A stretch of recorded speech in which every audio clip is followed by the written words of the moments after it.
पुनः सभी को नमस्कार, good evening, good afternoon. Star science academy Bisau की ऑनलाइन क्लासेज में आपका स्वागत है। अभी कंटिन्यू करते हैं numerical. Chapter number 1 electric field जो था उसके न्यूमेरिकल चल रहे थे, ठीक है। उसमें अगला जो न्यूमेरिकल है वो क्वेश्चन नंबर 7 लेते हैं। और क्वेश्चन नंबर 7 जो है वो बोर्ड पे लिखा हुआ है, देखो। कहता है electric charge Q is divided into 2 parts Q1 and Q2 and placed at A distance small r। Q1 और Q2 को स्मॉल Q चार्ज है, इसको Q1 और Q2 में डिवाइड कर दिया गया है। आपके पास सिंगल चार्ज था Q, उसको Q1 और Q2 में डिवाइड कर दिया गया है, ठीक है। Divided into 2 parts Q1 and Q2, तो Q की वैल्यू क्या हो जाएगी? Q1 Q2 का सम, ठीक है। दोनों का सम जो है वो Q के इक्वल होगा। अब इनको स्मॉल r डिस्टेंस के ऊपर रख दिया गया है। What will be the condition for maximum repulsive force between them? आपको एक कंडीशन सेटिस्फाई करनी है, कंडीशन जो है वो क्रिएट करनी है कि ऐसी कौन सी कंडीशन होगी, ऐसी कौन सी सिचुएशन होगी जब ये दोनों मैक्सिमम रिपल्सिव फोर्स को महसूस करेंगे। मतलब इनके बीच में जो फोर्स लगेगा वो मैक्सिमम रिपल्सिव फोर्स हो।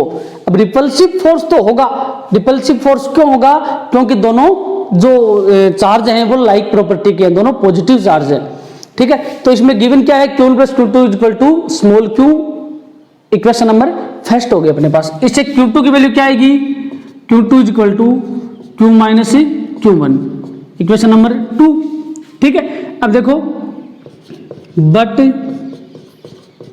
Force between Q1 and Q2, Q1 और Q2 के बीच में फोर्स कितना लगेगा? देखो, F is equal to K Q1 Q2 upon R square, equation number 3, ठीक है। अब Q2 की वैल्यू यहां से उठा के इसमें पुट कर दो,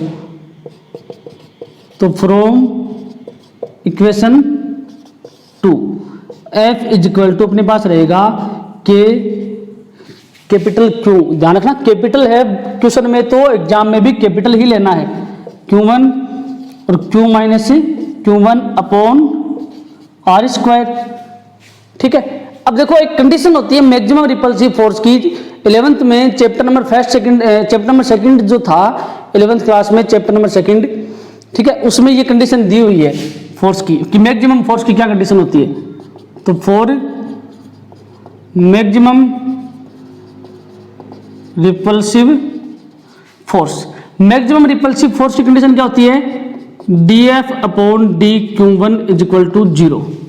मतलब जो वैल्यू F की है उसका Q1 के रिस्पेक्ट में डिफरेंशिएशन करोगे और वो 0 के इक्वल होगा।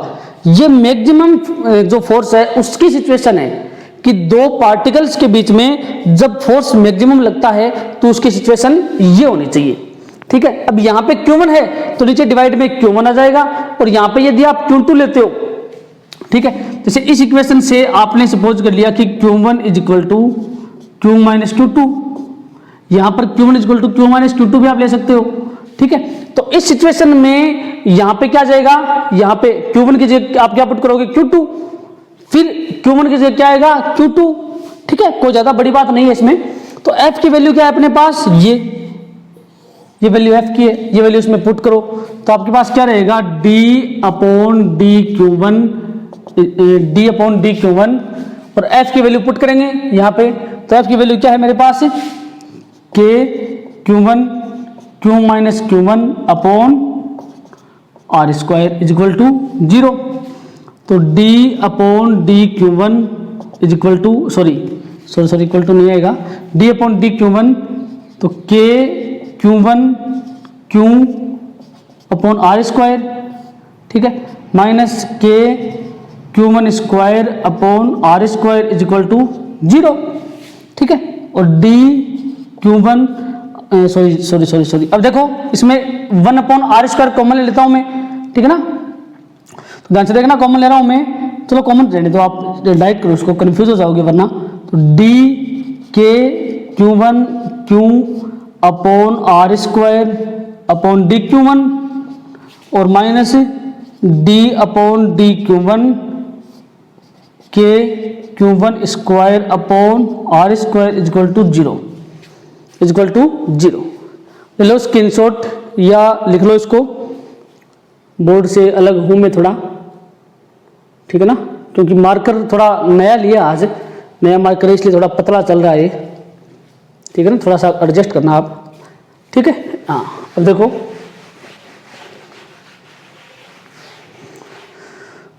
अब इसमें देखो जो Q1 है उसका तो हो जाएगा इंटीग्रेशन, बाकी जो टर्म है वो क्या जाएगी बाहर, तो के क्यू अपॉन आर स्क्वायर तो मैंने बाहर ले लिया, के क्यू अपॉन आर स्क्वायर तो मैंने बाहर ले लिया, और D Q1 upon D Q1, ठीक है, minus k upon are square तो बाहर आएगा, के अपॉन आर स्क्वायर तो, और इसका हो जाएगा integration D Q1 square upon D Q1।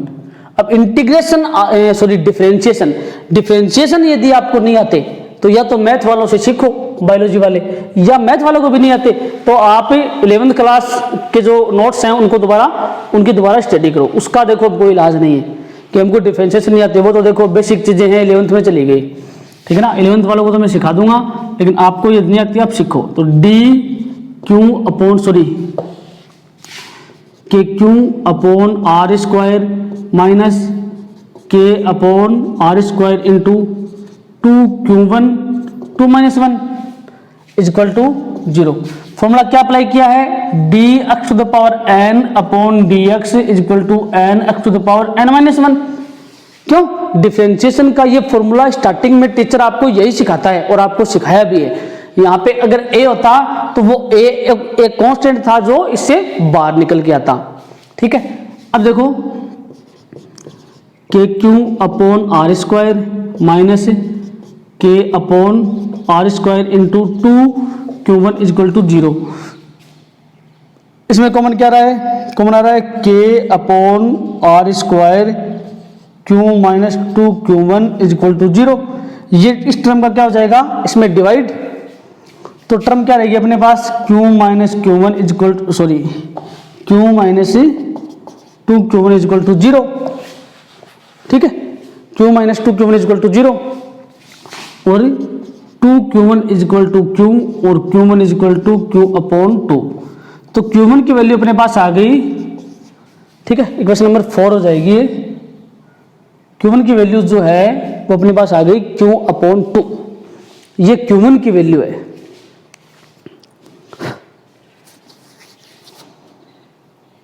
लिख लो इसको फटाफट, देखो एक क्वेश्चन में कितना टाइम लगता है सॉल्व करने में, ठीक है। Q equal to Q upon 2 हो गया है। चलो अब Q1 की वैल्यू अपने पास आ गई Q अपॉन 2। अब इक्वेशन जो फर्स्ट है वो लेते हैं, ठीक है। तो फ्रॉम इक्वेशन फर्स्ट से देखो क्या होता है, Q1 plus Q2 is equal to Q था अपने पास, Q1 की वैल्यू कितनी है Q/2, ठीक है। तो क्या लिखेंगे Q/2 plus Q2 is equal to Q2 is equal to Q minus Q/2। 1Q से हाफ Q चला गया, ठीक है ना, सब्सट्रैक्ट हो गया, तो कितना बचेगा Q2 is equal to Q upon 2, ठीक है। ये अपने पास Q1 Q2 की वैल्यू आई, ठीक है ना। तो आंसर क्या होगा इसका, then Q1 is equal to Q2 is equal to Q/2। तो यदि ये वैल्यू Q1 और Q2 Q/2 के इक्वल होगी तो आपका जो फोर्स है वो मैक्सिमम रिपल्सिव होगा, वो फोर्स मैक्सिमम रिपल्सिव फोर्स होगा, ठीक है। लिख लो यहां तक सभी। नेक्स्ट क्वेश्चन देखो, 3 point charges plus 2Q minus Q and minus Q are placed at the vertices A, B and C respectively of an equilateral triangle of side small a as shown in figure। मतलब question के अंदर आपको एक triangle दिया हुआ है, उस triangle का जो उस ट्रायंगल के ऊपर दो चार्जेस तो है -Q तो पॉइंट बी और सी के ऊपर है। डायग्राम ये क्वेश्चन के अंदर ही गिवन है, ठीक है, और ऊपर पॉइंट है ए, इसके ऊपर प्लेस्ड है +2Q चार्ज, ठीक है। तो मैंने क्या किया है, ये एंगल तो होता है आपका 60 डिग्री, सीधी सी बात है। तो minus Q plus Q minus Q plus Q, मतलब यहाँ पे प्लस 2 क्यू है, प्लस 2 क्यू है, दैट मीन्स यहाँ पे एक प्लस क्यू और दूसरा प्लस क्यू, तभी तो प्लस 2 क्यू हुआ। तो इसके अकॉर्डिंगली क्या हो जाएगा कि ये दोनों माइनस क्यू मिलकर इसके साथ दो इलेक्ट्रिक डाइपोल है वो जनरेट कर लेंगे, ठीक है। तो ये जो सिस्टम है ये two electric dipole moment electric dipoles के इक्वल है। फर्स्ट इलेक्ट्रिक डाइपोल जो है उसका डाइपोल मोमेंट है P1, दूसरे का हो गया P2। डाइपोल मोमेंट जो है वो एक वेक्टर क्वांटिटी होती है और वेक्टर क्वांटिटी की जो डायरेक्शन होती है डाइपोल मोमेंट की वो माइनस क्यू से प्लस क्यू की ओर होती है, ये मैं आपको पहले ही बता चुका हूं। तो एक तो गया आपका डाइपोल मोमेंट, ये एक नंबर। सेकंड डाइपोल मोमेंट क्या हो जाएगा आपका, ये कोई डाइपोल मोमेंट है नहीं, क्योंकि यहाँ पे देखो इक्वल चार्ज है। और डाइपोल मोमेंट जो है उसकी कंडीशन ये होनी चाहिए कि आपके पास दोनों चार्ज है वो इक्वल होने चाहिए, तभी वो इलेक्ट्रिक डाइपोल होगा, और उसी का डाइपोल मोमेंट होता है, ठीक है ना। बड़े बड़े क्वेश्चन है, न्यूमेरिकल है, एग्जाम में भी आ सकते हैं, टाइम लग रहा है इनमें, ध्यान से पढ़ना है इनको। तो थीटा जो होगा वो होगा 60 डिग्री, क्योंकि ये एंगल 60 है तो ऊपर का एंगल भी 60 होगा, ठीक है ना। हेड एंगल बोलते हैं इसको, इसका जो हेड है इसके हेड के ऊपर जो एंगल होता है वो कितना है 60 डिग्री, बीच में हो जाएगा इसका रिजल्टेंट P, ठीक है ना। अब यहाँ पे वही सिस्टम आपको क्या करना है, P की वैल्यू निकालनी है, ठीक है ना। तो इक्विवेलेंट जो अपने किया था कैलकुलेट 11th क्लास में, जो रिजल्टेंट वेक्टर कैलकुलेट करते थे R, वही फॉर्मूला यहां हो जाएगा, ठीक है ना। हाँ अब देखो, तो क्या है, the given system shown in figure is equal to two electric dipoles P1 and P2, ठीक है ना। हाँ तो इसके नीचे क्या लिखोगे, देन डाइपोल मोमेंट, ठीक है ना, dipole moment P1 equal to क्या हो जाएगा, P1 equal to Q into D, ठीक है ना। देखो therefore P equal to Q into D होता है, तो यहाँ पे P1 इक्वल टू क्या हो जाएगा, Q इंटू ए, क्योंकि यहाँ पे डिस्टेंस क्या है बीच की, A है, ठीक है। तो यहाँ पे D इक्वल टू क्या है, therefore D equal to small a, ठीक है। और सिमिलरली P2 इक्वल टू क्या हो जाएगा, Q इंटू ए, ठीक है ना, क्योंकि यहाँ पे देखो माइनस क्यू है, यहाँ पे क्या है माइनस क्यू, दोनों सेम चार्ज है। तो मैंने क्या बताया था आपको कि दो चार्जेज होने चाहिए, दोनों डिफरेंट प्रॉपर्टी के होने चाहिए, दोनों के बीच की डिस्टेंस है वो होनी चाहिए वेरी स्मॉल, ठीक है। तब उनके बीच की जो डिस्टेंस है उनका और उनके चार्ज के मैग्नीट्यूड का जो प्रोडक्ट होगा, ठीक है, उसको डाइपोल मोमेंट कहते हैं। P equal to Q into D, ये Q जो है ये मैग्नीट्यूड में लेना पड़ता है, माइनस का है तो ये प्लस में ही लेना पड़ेगा, मैग्नीट्यूड इसका प्लस हो जाएगा। P1 P2 हो गया अपने पास, ठीक है। अब देखो नीचे क्या लिखोगे, देन रिजल्टेंट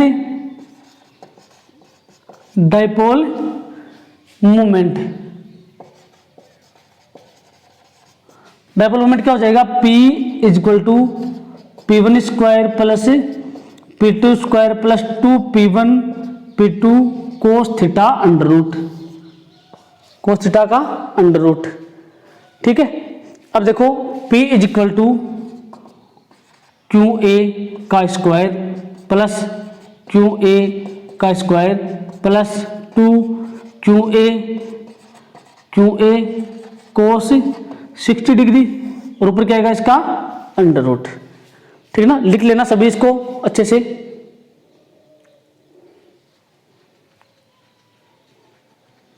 ठीक है। अब मैं डायग्राम को इरेज कर रहा हूं, पूरे क्वेश्चन को इरेज कर रहा हूं एक बार।